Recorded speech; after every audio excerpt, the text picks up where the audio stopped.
Meu nome é Adriana Vô, eu trabalho na Alemanha desde 2006 como artista plástica. Tenho feito várias exposições na Alemanha, no Brasil.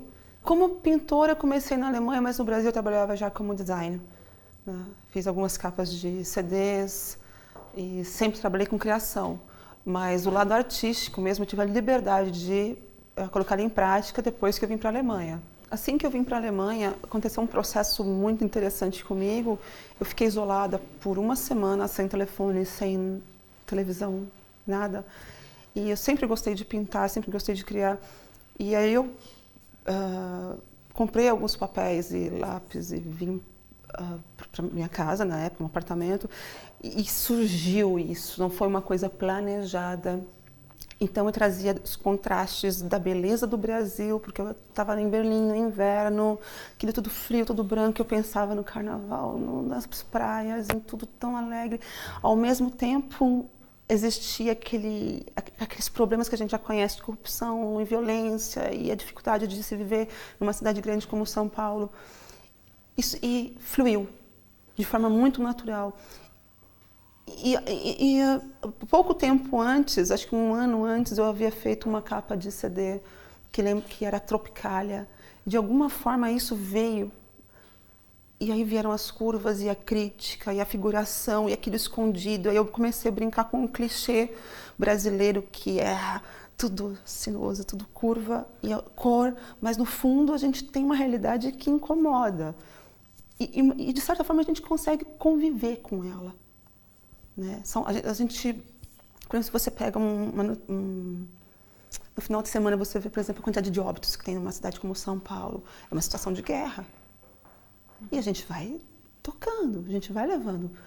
E isso eu trago para a minha pintura. Então ela é crítica no sentido que eu escondo, como os músicos da Tropicália, por exemplo, eles escondiam um pouco essas informações, não deixavam tão óbvias no primeiro ponto de vista.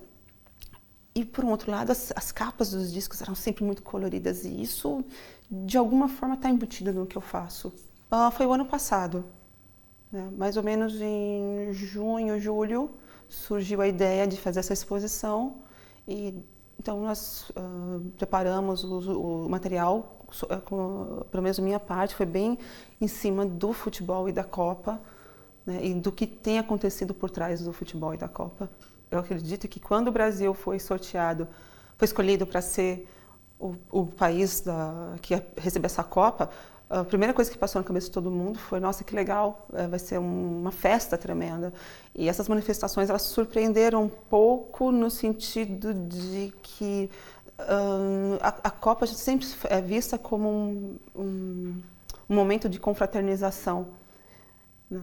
Então, eu acho que as manifestações elas têm o seu sentido, tudo, mas é uma pena que tem que ser exatamente agora.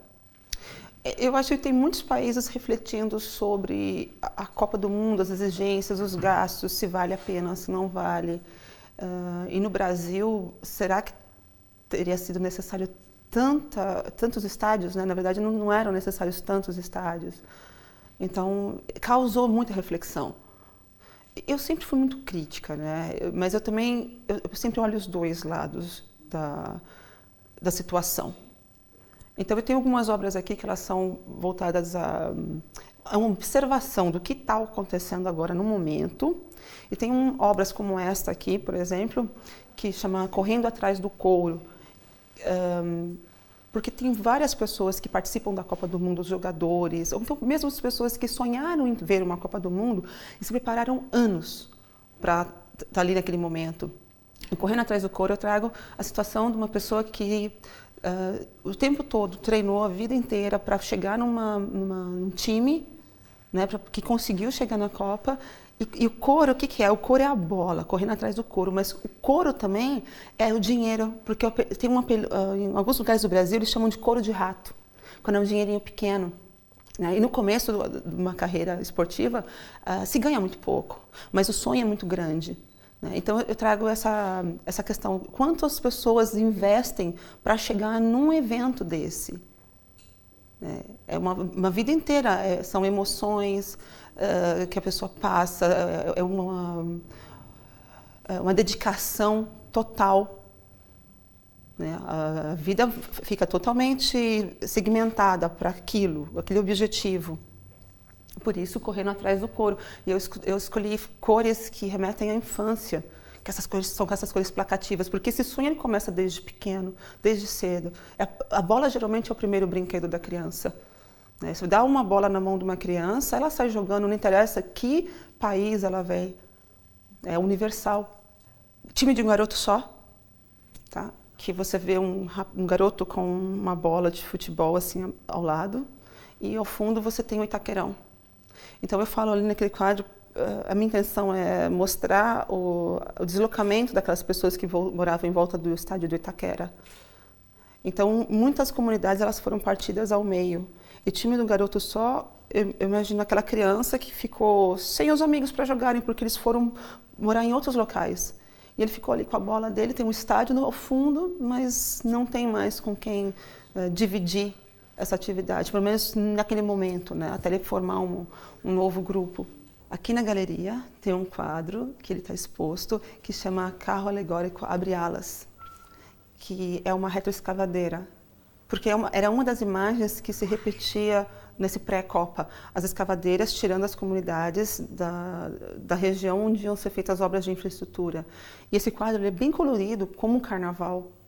Então existe uma integração boa entre essas curvas que eu faço, as cores do carnaval e essa realidade bruta que é uma retroescavadeira dentro de uma favela, tirando as pessoas ainda com os objetos que estavam dentro de casa e elas estavam trabalhando. Sim, no sentido que esse tipo de situação ela pode ocorrer a qualquer momento, em qualquer evento e pode haver a mesma reação, né? Quando se falou da Copa, muitos anos atrás, se intensificou o patrulhamento nas favelas, por exemplo. Mas já existia isso antes, existiu isso, né, quando o Papa veio e se repetiu. Né? E se tiver um outro evento esportivo, corre-se o risco de acontecer a mesma coisa. Então, nesse sentido, é um retrato desse momento, mas ela serve em outras situações também. É interessante porque a visão da gente fica mais aguçada. Morando em São Paulo, eu sempre via pessoas pedindo coisas na rua, pegando coisas do lixo, que choca qualquer pessoa. Mas quando você fica numa região ou num lugar que isso não existe, né? Aqui as crianças elas ficam em abrigos. Às vezes você vê um adulto pedindo alguma coisa, mas ele também pode procurar um abrigo. E aí, quando eu voltei para São Paulo, você leva um choque muito grande. E as viagens, elas me ajudam muito porque, morando em São Paulo a vida inteira, você tem uma visão paulista do Brasil. E quando você viaja a turismo, você tem uma visão turística do Brasil. Mas todas as vezes que eu exponho, eu procuro ficar em regiões onde a população mora. Eu quero conhecer um pouco mais, e isso enriquece muito. Porque você conhece coisas e situações e formas de viver que um livro ou uma reportagem não te dá. Né? Isso é enriquecedor.